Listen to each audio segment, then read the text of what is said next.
Hello everyone, welcome to the new class of biology.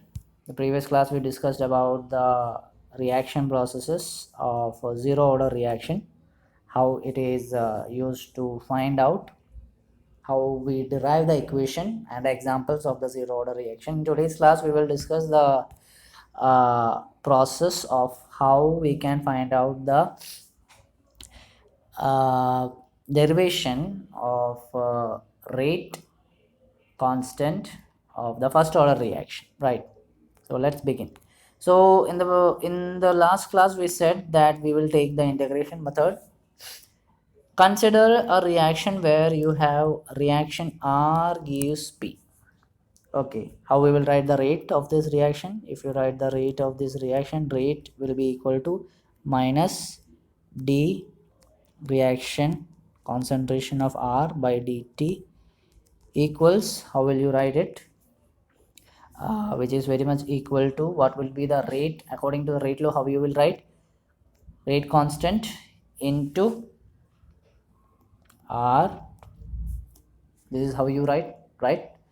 So if we write it in a different way, we know that the power is 1, so there is no need to mention that. Since the power is 1, we will just avoid that power. So we can write it also in another way. How we can write in another way? In the sense, if we write it in another way, it will be like uh, d dr divided by dt will be equal to minus k concentration of R. This is how you can write it. If you avoid that rate, there is no need of avoiding that still. And suppose if we write in different way, in the next step, if we try to rearrange it, how we can write it? We can rearrange it in another way. D R divided by R equals minus k dt, right? This is how we write it. D concentration of R divided by concentration of R equals minus k into dt. Now we will integrate this equation. This complete equation can be integrated. So how we will write the integrated equation? Steps, I'm just rubbing it so that you can see it. So integration, we will integrate it on the both the sides. So if we integrate on both sides, what will we get? Integral dr divided by r and integral minus k into dt, right? So dr divided by r, what will be the integral of in the sense, if you say 1 by x dx, what will be the integral of 1 by x dx? You had studied it as log x, right? 1 by x dx, you had studied it as log x. You had studied it, could be by the method of natural log, but we will take it here as different log x. So you will write it as how you will write it in the following way. You will write it as log log r equals minus k into dt. That is what, how you have to integrate, minus k dt. How will you integrate this? Just as you had done in the previous one. Minus k, it will be constant, it will be coming out. Integral t means integration of a constant. Integration of a constant is the constant itself, t, plus integration constant, capital I. Okay, integration constant capital I. Okay, so now, in just as we had done in the previous uh, log of r, just as we had done in the previous zero order reaction, we put some value.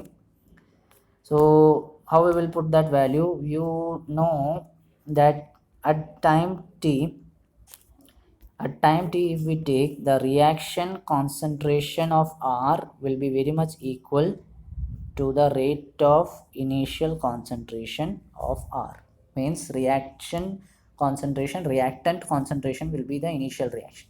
So if we put this value of t equals 0 and r equals 0 in this particular equation, how we will write, or how will we get the equation? We will get it as log r 0 equals, this will become 0 plus I means I. So now we will put this value in this equation. So how can we put that value in that equation? You have already ln r equals minus kt plus I, right? Now you will put the value of I. So what you will get, ln log of r equals minus kt plus log r 0. This is how you put. Now if you rearrange it, you can take kt on the left side, it will become positive, and you can take the uh, reactant final concentration reactant on the right side. You will get it as log initial concentration of r minus log final concentration of r, right? Now from this you can make frame an equation for this rate constant k. So how will it become? It will become k equals log concentration of initial concentration of r minus log final concentration of r. We know that initial concentration is always greater, divided by the time t. So this is the equation of what we say as the what we say as the particular the particular first order reaction, but it is not frequently used, it is not regularly used. So we can rearrange it in a different way. How can we rearrange? See, if we write this equation in this format, like k equals 1 divided by t log r0 minus r means log a minus b is always log a by b. So log r0 minus r means ln r0 log initial concentration of r divided by final concentration of r. You can write it in this way. So what will you get in after writing in this way? So what would we get? You can just remove it, and if we remove it away, and if we change the log into the natural log value that we regularly use, we can put it in a different way. In order to change the logarithm into a natural logarithm, a particular thing is used. It is actually quite simple. You just multiply the given log with 2.303, and when you multiply you will get the actual log concentration of initial concentration of r divided by final concentration of r. This is how you write it, okay? And this is the actual formula that is used for finding the rate constant of a zero order reaction. K equals 2.303 divided by t log initial concentration divided by final concentration of reactant. Okay, this is the formula generally used. And except of this, one more formula is also used. We will go through that formula. Before that, we have to see a graph which can be framed with the help of one of the equations that we had made earlier. We had an equation in the sense log concentration of r equals minus kt plus log initial concentration of r. We had this equation, right? Now if we use it in or frame another straight line equation from here, y equals mx plus c, then you can frame one thing from this equation, that you will have in x-axis the time, and in y-axis you will have the rate of the reaction. So from that, if you frame a graph from this equation, what type of graph you will get? Will you get a straight line graph? No, you will get a negative graph because the slope is actually here negative. So this is the negative graph. This is the negative graph that you will get, where slope is negative. Slope is negative minus k. It will be time with respect to log of rate concentration. Okay, except this means there is also one more graph that you can plot. The graph which you can plot here is on the basis of another equation, that is you can plot a graph from this format also. We have formed an equation for k is equal to 2.303 t divided by 2.303 by t log initial concentration of R by final concentration. If you write it in a different way, log R0 by R equals K by 2.303. Then you can also frame a graph with respect to time and log R0 by R. You will get a straight line graph. The slope will be K divided by 2.303, and this will be the graph. Okay, time with respect to log R0 by R, the graph will be a straight line graph with slope K divided by 2.303. Okay, so this is the second graph. So we can say that there are two graphs for the first order reaction. One graph on the basis of natural logarithm, and second graph on the basis of the logarithm which is to be taken. Okay, so despite of these equations, there is also one more equation that can be framed. Sometimes that equation is also used, so we need to understand that equation also. We have that equation like logarithm of R equals minus kt plus logarithm of initial concentration of R. This was the equation that we had got. If we use a two time constraints here, suppose at time t1 we will have the reactant concentration R1, and for time t2 we will have the reactant concentration as R2.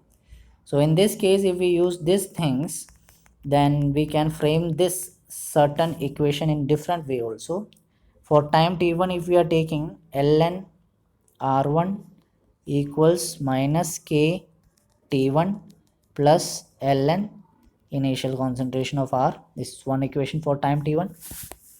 And suppose we are taking time t2, ln R2 equals minus k t2 plus ln R0. Initial concentration does not change. What changes is the concentration of the reactant when it is in final stage. Suppose if we are taking this equation and we subtract the equations, suppose this is equation 1 and this is equation 2, and we subtract 1 and minus 2, then we can frame it in a different way. We can write it in a different way, just like it is being written here. Logarithm of R1 minus logarithm of R2 will be equal to, you can, if you had seen that formula properly, then we have minus kt 1, and we have minus of minus means plus kt2. The log of initial concentration was same on both sides, so that got cancelled.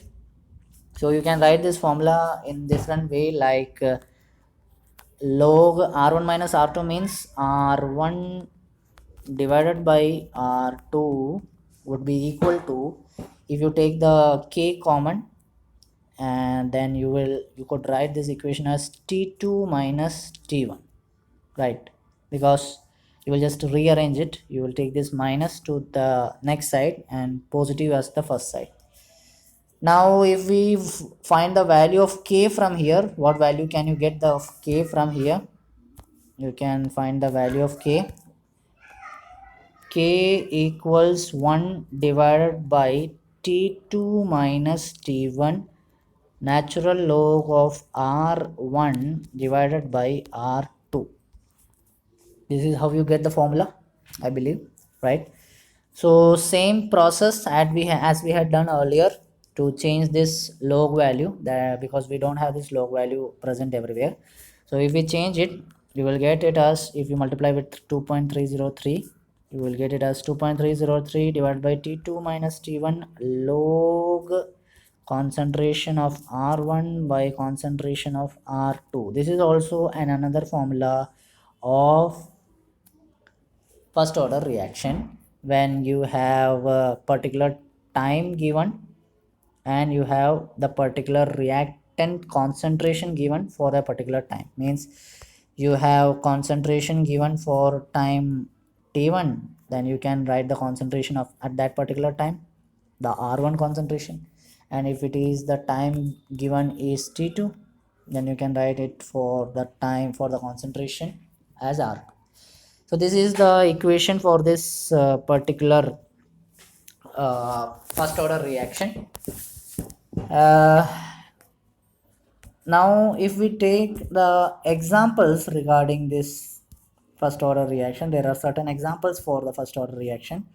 One among them is the hydrogenation of ethene.